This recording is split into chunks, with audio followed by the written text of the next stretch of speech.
Good day everyone. I am Randy Laginlin, a licensed professional teacher.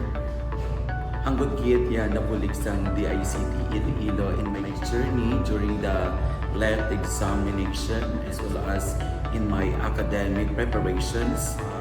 Ang DICT offers some isa ka space wherein you make yourself and your place comfortable sa ilang working space hub.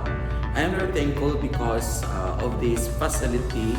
I was able to nourish and give myself enough learnings by providing and a facility that could help me and to boost me as a student and now a pastor. Way back 2 years ago, we are having our test writing.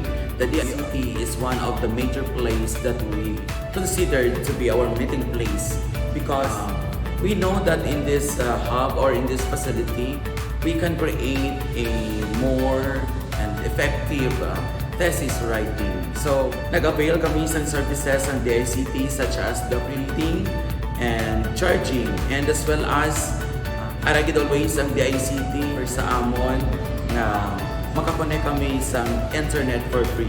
Pero sa living in a far-flung barangay wherein stable, some internet is not that stable. So, namigit siya kay tungod nga this place makahatag gid sa bag-o naman nga kinaiyang para sa isa ka estudyante nga nagatuon lang para sa nga may handom sa kabuhi.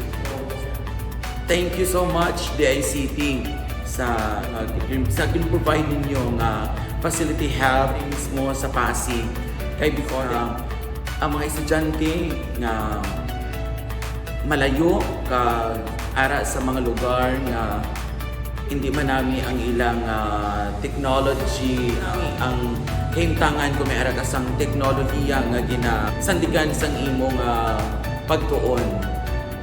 Come and visit lang diri sa hub sa Pasig sa F. Palmares Street, Pasig City besides ang Pasig 1 Central School. DICT sigurado. Thank you.